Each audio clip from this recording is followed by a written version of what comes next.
Welcome to the Koerner office. This is Chris Koerner here, and it's Friday. So today is HoldCo Bros with my partner, Nick, of the podcast Nikonomics. And we talked about 4 different things today that I'm very excited about. The second half of this podcast will be next Friday. And the 4 ideas we talk about are a Reddit growth hack. So anyone could have and grow their own subreddit, which is very, very powerful.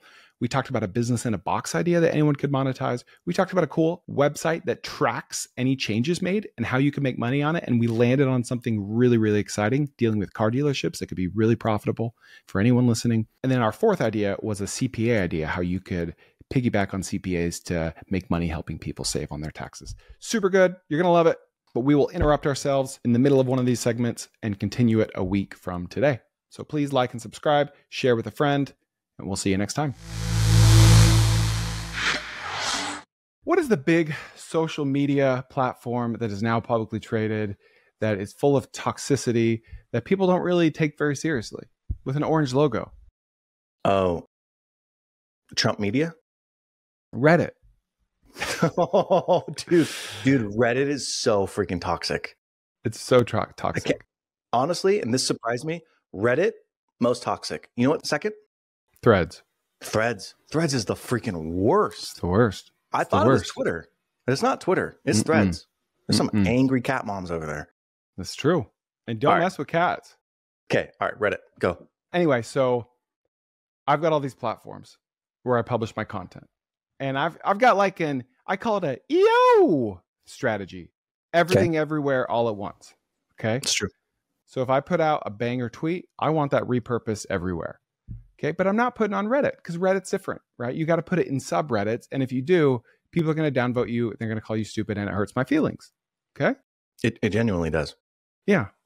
And so I was thinking, I was like, all right, you can't really grow a Reddit account. I have an aged Reddit account. I have 40 Reddit gold, which is a lot. And the algorithm likes me when I post to Reddit because I have so much karma. But you don't really grow Reddit accounts. You can follow a Reddit account, but people don't really do that, right? You follow subreddits. You grow subreddits, right? You with me? Right. Yeah, totally. It's a different dynamic, right? Like other social platforms, it's about the person. And on Reddit, it's about the topic. Exactly. And so I've posted in the Entrepreneurship subreddit, the Side Hustle subreddit, a bunch of times, and they've done well. But this doesn't really get you anything. It can't even really get you clicks because as soon as you add a link, they'll delete your post most times, unless you find some sneaky ways around it, which is another podcast for another day. So I thought, I need my own subreddit. And this just needs to be a place where I just publish my content. And I'm the judge and the jury and the executioner. And I control what goes in and what comes out. And I can put in whatever links I want, right? Yeah. So then I start going down this rabbit hole and it's like, well, how do you create, like, okay, anyone can create a subreddit. How do you grow it? Because you just post in there, it's just you. It doesn't go anywhere unless people start cross-posting it. You have to already have members. It's a big catch-22. Then those members have to share it either externally to other platforms where people see it and then they happen to join your subreddit, or you can cross-post it to other subreddits, which is tricky because many subreddits, if not most of them, don't even allow cross-posting. So what I would do in this case, I would take my long tweet about how to start a tree trimming business.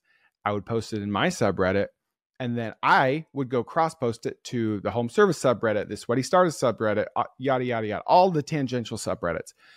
But even if a subreddit does allow for cross-posting, the cross-posts don't do as well. It's like retweeting. A retweet doesn't do nearly as well as the original tweet, right? Yeah. And I know this for a fact because I've posted the same thing originally in a subreddit and then cross-posted to another subreddit, and it gets 2% of the views. I had to get creative. And what do we do when we have constraints, Nick? We get creative. Yes. Okay. So I created a subreddit called Biz Ideas, B-I-Z Ideas, one word. There's already a business ideas. There's already a business _ ideas. And so this isn't anything new, but that's something I talk about a lot. So I created Biz Ideas, one person in there, me. I'm the only moderator, only person. So then I start repurposing a bunch of my old Twitter content and I start cross-posting it and it does okay. And I get, 5, 10, 20, 30, 40 people to join my subreddit, which is cool, especially because they don't know who I am. They just like the content and they joined. Mm-hmm. But you've got kind of a low ceiling on that. So I think, okay, how can I get AI involved? How can I get Zapier involved? Okay. So Here's where it gets interesting. Okay, you ready? Chris. What's up?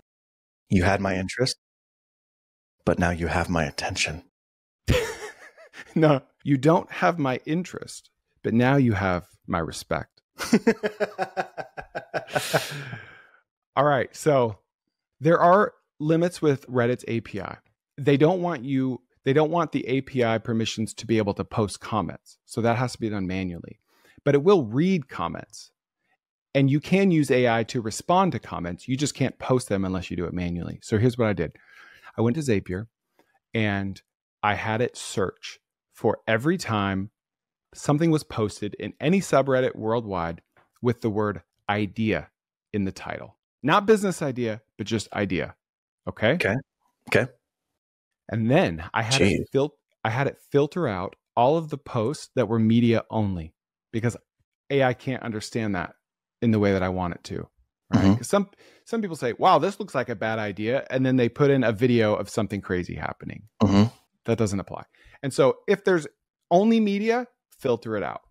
If it was posted, the filter says, if it was posted in the last 30 minutes and it already has at least 4 upvotes, then, which only applies about 10% of the time, write a comment that says this, what an interesting idea. But you know what?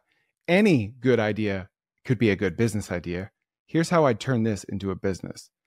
And then AI comes up with whatever, right? Sometimes it's pretty smart, sometimes it's not. And then at the end of it, there's a line break and it says, TBH, all lowercase. I have it put in misspellings. I have it do all lowercase. It really doesn't look like AI. It really doesn't. Okay. And then the last sentence is like, TBH, this post is probably a better fit for r/biz ideas, which is a direct hyperlink to my subreddit.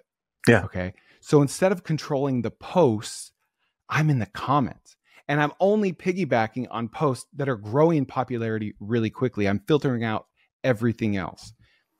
And so tens or hundreds of times a day, I'm posting comments in all these random subreddits with the smart sounding business idea linking back to my subreddit. Is it working? Yeah, it's working.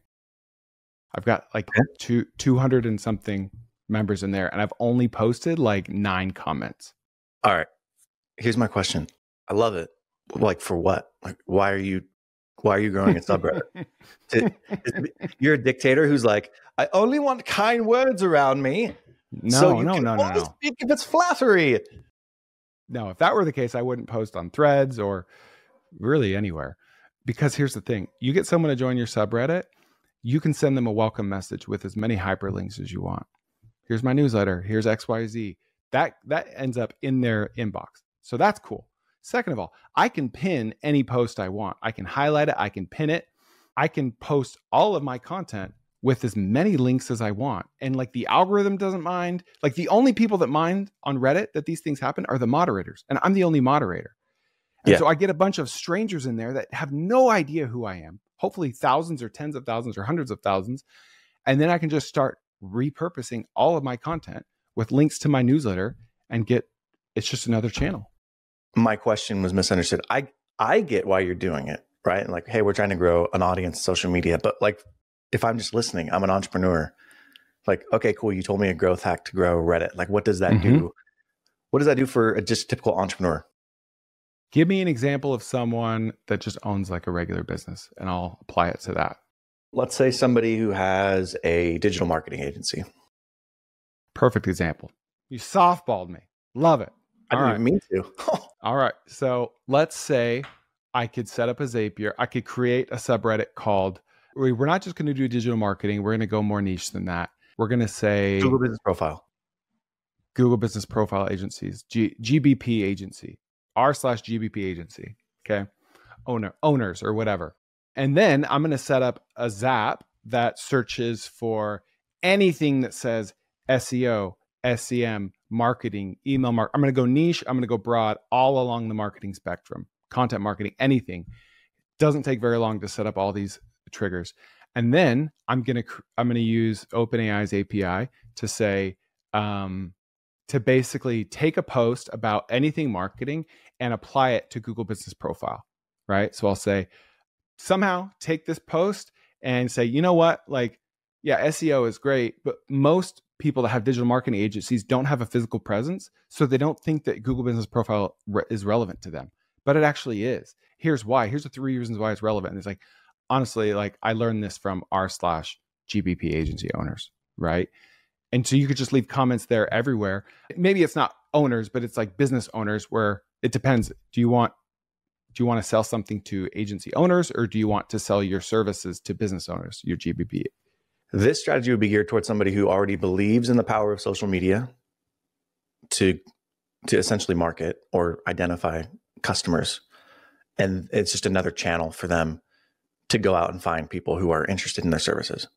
Mm-hmm. Is that fair? Yeah. Yeah. It's an untapped marketing channel. What people don't know, I don't know how much we've talked about this, but like one of the things that I've always admired about you is your ability to leverage underutilized marketing channels.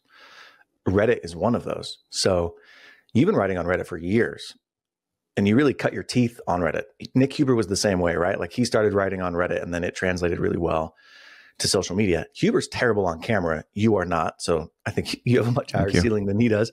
But like your ability to write copy is incredibly important in growing businesses. So while Reddit sucks, I do think it's a really good testing ground for ideas to go out and test. And we've launched several businesses, tested several ideas, gotten lots of leads off of Reddit in non-traditional ways. This feels like a much more scalable way to get leads off of Reddit. Whereas in the past, like you're saying, you had, not only did you have to find a subreddit that was perfect for that type of business, you then had to write a post that went viral. Whereas if you own the subreddit, you can control the information and people are coming, like you're attracting the right type of people and your content will play even better. It's true. Did you know that the Sweaty Startup subreddit has like over 200,000 people in it? And it's owned by Huber. Yeah. It's like a really popular one. Yeah. That makes sense. He figured this out years ago. Yeah, but he doesn't really use it much. And maybe that's for a reason that I haven't learned yet. Yeah. Right? Couple cool things. So I posted my tree business long form thread from a year ago in the business_ideas subreddit, which has a couple 100,000 people in it. Okay. And it did really well. I got 600,000 views, but early on, one of the commenters was like, "You're just ripping off Chris Koerner. You're just copy pasting Chris Koerner." And my name on Reddit is not my name; it's an anonymous name. So I was like, and so they deleted it, and I was like, "Guys, I am him. I am him. Like I promise. Like I'll verify it any way you want." And then the moderator, luckily, like the main moderator, was like, "Oh, you are. Oh my gosh, Chris Koerner is in our subreddit." So he made it live again, and then I DM'd him and I thanked him. And I was like, "Hey, I'd really love to start syndicating my content in here, but you don't allow links. Like, can we work out a deal?" Because like thousands of people shared this post in other subreddits, which grew your channel. And theoretically, thousands of people could click, which would grow my channel. Like, is there some symbiotic relationship we could work out here? And he was like, "Hey, I'll tell you what, you can post whatever you want in here once a week with a link to whatever you want, and we won't delete it." So I was like, first of all, that's awesome. Second of all, what a cool model. It's like a radio syndication, right? It's like a you scratch my back, I scratch yours. We each kind of grow each other. But I don't know of anyone really doing that on Reddit. So that's something else. I love these ideas, like to take it political. If you look at the last election that we just had, the Democrats spent something like, they had like $1 billion that they could spend on President Harris's election campaign. And they ended up going $20 million in debt. So they not only spent the $1 billion, but they went into debt. I want to say the Trump team spent like somewhere in the ballpark of like $300 million, but the Harris campaign spent on traditional media. They had Beyonce come out. They had celebrities come out. They went on all the shows. They bought advertising. Like it's almost like the difference between a well-funded startup and a scrappy startup. You know what I mean? Like they have constraints. They got to get creative. Right. And so Trump, and he did this in the first 2 times that he ran, he has a lot of earned media because he's just a personality. So if he goes on anything, people are going to tune into it. But he did the podcast circuit, and she did call her daddy, but it didn't really get good ratings. But he did Joe Rogan. He did, I can't remember the name of the other comedian who has a show, but he did these shows, and he reached the audience that ended up kind of getting him the election, which were young men. Like that kind of swamp. Yeah. That was a big difference maker. And I'm not like making a judgment on right. one way or the other, but I've now been listening to political commentary that are like, all right, if you are watching this clip right now, you are watching this on YouTube. And if you are a fan of podcasts, please check out my podcast while you're at it, because sometimes I have podcasts that aren't on YouTube and sometimes I have YouTubes that aren't on podcasts. So check out the Koerner Office on any podcast platform, or you can go to tkopod.com. Also, my newsletter, we'll throw that in there. There are no ads. It's weekly. It's different content than my podcast and YouTube. Newsletter.chrisjkoerner.com. You'll see the link and we'll see you there. Like, this election was decided by podcasts, and you're going to see a massive shift in spending in podcasts, in non-traditional media, because traditional media is not reaching people in the same ways that it used to. So this to me is an example of going to Reddit and finding a way to reach people that is creative, that will probably, there will be an arbitrage here, right? Like, if you can move in early, you're going to see an outsized return on that. It was JD Vance was on Theo Vaughn's podcast. I think that's what you were talking about. Well, I know JD Vance was on Theo Vaughn's podcast, but then Trump went on, I can't remember his name. He's the guy with dark hair, has a mustache. I don't know. Anyways, he's a comedian as well. But well, and then, I mean, then Rogan endorsed him the night before the election. That doesn't hurt. Did you see that? No, it doesn't. It doesn't hurt at all. The weird thing is that, like, Kamala Harris wouldn't go to Joe Rogan, right? Yeah, like, right. Again, maybe out of pride, or I think it was a little bit of pride, but like Trump did. Trump went and kissed the ring, and he reached the audience that he needed to reach in order to win the election. My personal opinion is Kamala is not great in those interview styles, right? Mm-hmm. She doesn't have good interviews. Trump does. Like, Trump is charismatic, and you like him, whereas Kamala isn't that. And that's what's interesting about presidential elections. It seems like the candidate who's best on camera wins every time. The every charismatic, time. The guy with the Riz. You gotta have Riz. Like, Joe Biden beat Trump, but that was just because there was a huge back. Like, that would be the only case in the last 30 years that I would say it's an outlier. It doesn't work. But actually, there's one more. So Reagan, way better on camera. JFK, when he won, way better on camera. But Reagan, better on camera. Then you have George H.W. Bush, not better on camera, but he's kind of a continuation of Ronald Reagan. Bill Clinton, better on camera. George W. Bush versus Al Gore. I mean, come on, way better on camera. Versus John Kerry, way better on camera. Barack Obama versus John McCain, way better on camera. Donald Trump, Hillary Clinton, Donald Trump, way better on camera. So it's like, if you're more charismatic, you're going to win the presidency. I don't know that that's the best way to elect the president. You know what I mean? But I think he knew that. And it's the same with marketing. If you can figure out a way to reach people that aren't being reached by traditional media, there's an arbitrage there that you can play. And this Reddit idea is perfect for that. And I think why the Reddit idea works is because, back to politics, generally speaking, the moderators of these subreddits lean very left, right? Which you could argue is very anti-capitalist. Therefore, like, no links in here, no promotion in here, nothing. So if you can find a way to be the moderator of your own little kingdom and put as many links in there as you want, you could still capture the audience that is hundreds of millions of daily active users without having to have links be suppressed. I think it's a freaking great idea. Look at the top 10 media podcasts, news media podcasts. 8 of the top 10 are conservative. 2 of the top 10 are liberal. And like, they're both by the same woman, Kara Swisher. On with Kara Swisher and Pivot. The rest are Ben Shapiro and Mark Levin and Charlie Kirk and all these other guys. But it's because traditional media has like left this hole where, you know, those conservatives don't feel like they're being spoken to. So they've got to go and create their own media platforms. It's probably going to be the same way in Reddit, right? Like, you have all of these subreddits that are just so tightly controlled by people that if you get somebody like you or Huber and you create your own subreddit, it's going to be popular just because of the novelty. Like, it's just different. It's swimming in a different direction. So I like that idea. Dude, one more idea to grow a subreddit that anyone could use. You ready? Okay. So it's pretty common for people to launch podcasts, just interview podcasts, right? And it's not too difficult to find people to interview that are like have a bigger presence than you, right? There are a lot of like big name people on podcasts that you've never heard of. Okay. Yeah. Yeah. Another way to grow a subreddit is to kind of take the same angle, but find those people to do AMAs, ask me anything, inside your brand new subreddit. So like, to grow my subreddit, I'm going to do an AMA one day. I'm going to push it out to all of my channels and I'm going to host it in my subreddit. So you go in there and like, you don't have to join to participate, but you probably will. Or I could make the permissions in the subreddit to, if you comment, you have to be a member of the subreddit. So technically you can. Does that make sense? Dude, yeah, it makes sense. That would be an interesting way to grow our podcast. Think about growing, like having a Nikonomics subreddit or the Koerner office subreddit, and we post every episode, and that's just the forum where people can go and comment on it, right? And then have interactions like, oh, I didn't like this, I like that. And then you set up, like you're doing with Zapier. I had Zach Prince on. It's like, all right, every post on Reddit that mentions Zach Prince, whatever, you got to set up an if-then statement. But we have a comment and it points us back to his interview. That's a good idea. Nikonomics, right? Yeah. Like, and then they subscribe, they listen, and you're getting a community of people. The flip side is it can get really toxic really quick. Now, if you control the subreddit, then you can kick people out, but that would be that potentially could be an exceptional growth hack for podcasting. Anyways, the problem with Reddit is you've spent so many years on Reddit. So it's like, you got to catch people up to help them understand why it's a good idea. So if you had to do that preamble. All right, cool. Yeah. Chris, I got some cool ideas. Do you want to listen to Silver Tsunami idea, Business in a Box idea, CPA idea? Business in a Box. Okay. So that's funny. I should have known you were going to do that. I know that this already exists. Okay. But hear me out. I think there needs to be a DIY service for side hustlers.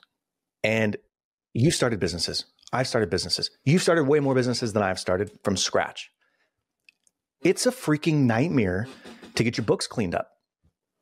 And it's a freaking nightmare to know where you are relative to where you thought you would be. What's your revenue? What's your cost per unit? What are your gross margins? Like, you don't know any of that stuff early on. You're just going and you're trying to look for little signals so that you know whether or not you're moving in the right direction. But it's hard to get those KPIs. And even if you wanted to start getting those KPIs, it's like, all right, I need a CRM, but do I need HubSpot? Like, do I need to pay, or do I need Salesforce? Do I need to be paying $1,000 a month for this stuff? Okay, I need accounting, but do I need QuickBooks? I need to incorporate, but do I need to go to LegalZoom? Do I need to have an attorney? Like, there's just all of these kind of things that you go through as a business owner when you're getting up and running.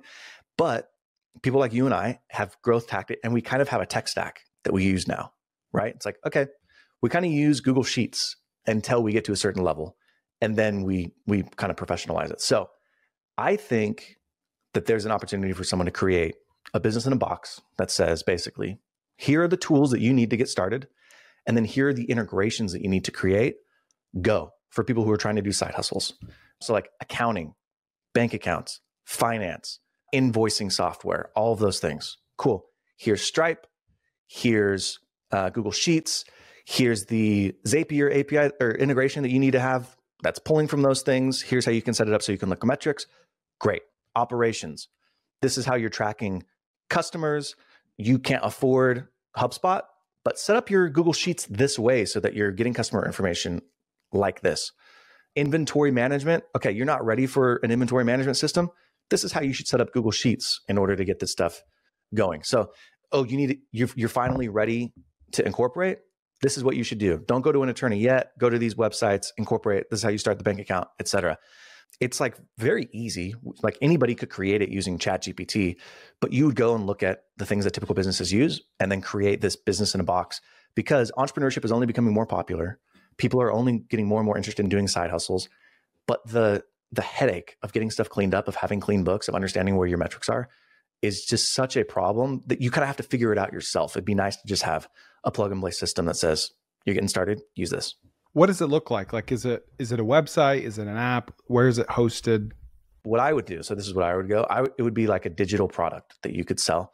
And it would be a spreadsheet with a Google Doc. That's it. And so the Google Doc would sort of lay out, all right, here are the 5 areas of your business. Finance, and it would go through, all right, invoicing, accounting, revenue, right? And then there'd be links to, here are the spreadsheets that you should use, how to set them up. And then there would be operations. Cool. This is how you set up your internal CRM, right? And then links of how to set it up. So like, it would take a while to set up. Like, we'd have to actually go through it and create it. But once it was created, it would be a very cheap version of kind of setting up your back-end systems. It's so funny you bring this up, because over the last week, I've had a very similar idea. I wasn't calling it this, and it doesn't look like that, but it achieves the same purpose and it solves the same problem. Go on. This is just really funny, because this is something else I've been excited about. Before I go there, so how is it customized to whatever niche or industry that person is doing? Or is it broad enough to where it applies to basically anyone? I think you can upsell those things, right? Like if you were trying to make more money off of it, but it would just be broad. We would say that in the disclaimers, like, look, you're going to have to tailor this, but these are the systems that you could use. You're going to have to tailor anything. If you bought QuickBooks, you're going to have to tailor it. If you bought HubSpot, you're going to have to tailor it. If you bought Jobber, like any of these other systems, you're going to have to tailor it, right? So it'd be the same as any of those other systems. It's funny because it reminds me of this. Who was it? Someone in my family, my aunt or something. She always says, well, you know, I might have screwed up at raising my kids, but they don't make a book about this, like how to parent 101. It's kind of like that. It's like a business version of that, like how to business. Okay. Love it. Definitely solving a problem. Here's what I was thinking. The new year's coming. A lot of people are going to have a New Year's resolution to start a business, right? Or a side hustle, right? Mm-hmm. The problem that you outlined absolutely exists. How to incorporate, where to incorporate, which one to choose. Do I even incorporate? Do I need a customer first? Do I need a business plan first? I hear Chris talks about this. Nick talks about this. Alex Hormozy talks about this. Like, what do I do? Where do I start? I thought about doing like an 8 to 12 week email-based cohort, like a course. Okay. But every Monday that email is going to show up, and it's an email with instructions, like a to-do list, but it's also an accountability partner. And then on Sunday, you get another email for follow-up with a form to fill out saying like, here's what I did. I found my first customer this week. I got a logo this week. I got a website this week. And there is a cost to it. Let's say it's $200, $400 for the whole thing. Starts on January 1st. But every week you fill out the type form or whatever it is and say, I did all my steps. You get refunded a proportional amount. So by the end of it, if you do everything you're supposed to do, and that means you actually have a business with paying customers. And as a cherry on top, you didn't pay anything for any of that. You get a full refund. But statistically speaking, most people would not do most of it. They would flame out after a couple of weeks. So it could still be a profitable business while still earning the goodwill of doing it for free. Because if you do what you say you're going to do, it's free. If you don't, you pay. So you know who Jason Calacanis is on? Oh yeah. So he has an accelerator, incubator. I can't remember exactly what it's called, but it's Founder University. I think is the name of it, Founder University. And it costs money, but if you complete it, you get a full refund. Yeah. Because his thing is like, hey, I want you to have skin in the game. It's kind of like that, right? But he's not really doing it to make money. He's trying to get people into his ecosystem, et cetera. Would you make money off of this, or are you just like, that would be a cool thing? It would be a cool thing to do, and it would make money. Yeah, because a certain percentage of them are not, and it's not all or nothing, right? You make it 50% of the way done, and that's interesting. What would you charge for? And I think people should be rewarded for doing some of it and not necessarily all of it, you know? Yeah. I don't know. I would think it would be in the hundreds. I think that's a freaking great idea. Yeah. And for me, the business in a box thing would be probably building out some programmatic SEO around like, what should I use to, start my business? Oh, that's a great idea. Yeah. That's a great idea. When should I incorporate like all those Google terms? And I'm sure that there are like other high ranking things, but it would just be, hey, here's like the $50 packet DIY, like do it yourself business in a box. And then it would just literally just be passive. You create it one time and it's just spitting out based on programmatic SEO. This is just such a perfect example of how like the distribution idea can make the business idea 1,000 times better. Because I think programmatic SEO would be just the most brilliant way to build that business because of all of the endless combinations of words and sentences. How do I incorporate my barber business, tree care business, HVAC business, plumbing business? Just for that one, just incorporate. You have thousands of landing pages, thousands of search terms that people are searching. Right. How do I find customers for my you have thousands of questions that people are searching for, and then thousands. So theoretically, you have millions of landing pages answering questions that people are asking that could all have a link to a paid product. What's been really fun about the last 6 months is this was a whole world that I didn't know. And I'm still like way behind where you are, but it's fun to have these conversations now where I'm like somewhat understanding some of the distribution and growth hack portions of it. Cause then like I can actually add value. whereas before it was just like, oh, that sounds like a cool idea. But the distribution piece, like you said, is like so important to understand. Like how, okay, cool. Great idea. How are you going to get it out there? Yeah. Oh man, that's really good. I like that a lot. Oh, Chris. All right. You're up. I want you to give me some ideas. I'm going to plant you with an idea, and I want you to give me some implementation ideas. Hit me with your best shot. So I found a website that's really, really interesting, and I want to monetize it somehow, but I'm coming up short. Okay? Is it called Wikipedia? No, it's called distill.io. And what Distill does, I'm going to pull it up. It notifies you if something on a website changes. Okay. Now, you can tell by the way they're pushing their website that most people use it for ticket sales. Okay. So as a family, we are going to the Alabama-Auburn game at the end of the month, the Iron Bowl. And I'm cheap. I don't want to buy tickets when they're $200 each. I want to buy them when they're $100 each. But when are tickets the cheapest? Now, if it's a concert ticket, statistically speaking, you're better off waiting until the last minute. But with sports tickets, it can range. Like Auburn, if they're ranked in 2 weeks, they're going to be more expensive. If Alabama loses the next 2 weeks, they're going to be cheaper, right? You can't really know. You don't know when the best time is to buy them. And Ticketmaster and StubHub and all those guys, they don't really have services for this because that doesn't work to their incentivization. They want you to buy right now. And that's why they're always going to tell you, going fast, price will be higher tomorrow, right? And so you can use distill.io to be notified when a ticket price drops for any event, for any section, for any seat. Super cool. It's a little unintuitive to use. Like it's kind of tricky to use. But I think there's a world where you could build a SaaS on top of this, where you could just build like a ticket notification system that's built on top of distill.io. And it's stupid simple, easy to use. Maybe it only works on Ticketmaster, only works on StubHub. It's $10 a year or something cheap. Have you heard of Scott's Cheap Flights? Mm-hmm. It's kind of like that. It's like $70 a year. And it's kind of an insurance policy. You're like, I don't know how many times I'm going to travel this year, but if I get an email and it says the flights to Hawaii are $300 right now, we're going to go to Hawaii. And I'm going to pay $70 a year just for the opportunity to save, $1,000 on tickets. It could be something like that. Like tens of dollars a year for a service. But more broadly speaking, how could you use this to make money? Who's using distill.io right now? Like who are they have to be a company, right? Yeah, I'm sure that they have like a target demographic or a target. That's customer. What I was saying is like the messaging on their website is like towards the ticketing websites. Take ticketing out of it.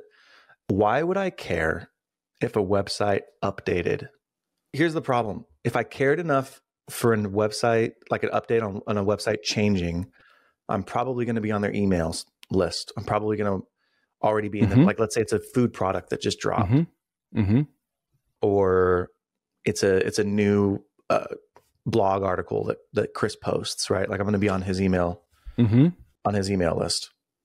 So it has to be something where you're interested enough to want to know about it, but not so interested, or there's not a mechanism to update people via a newsletter. Yeah. I'll give you some ideas. So let's say it's a Shopify site. Okay. Come back next Friday for part 2. And you know what? Please leave me a 5-star review while you're at it, because I need some more of those. Love you guys.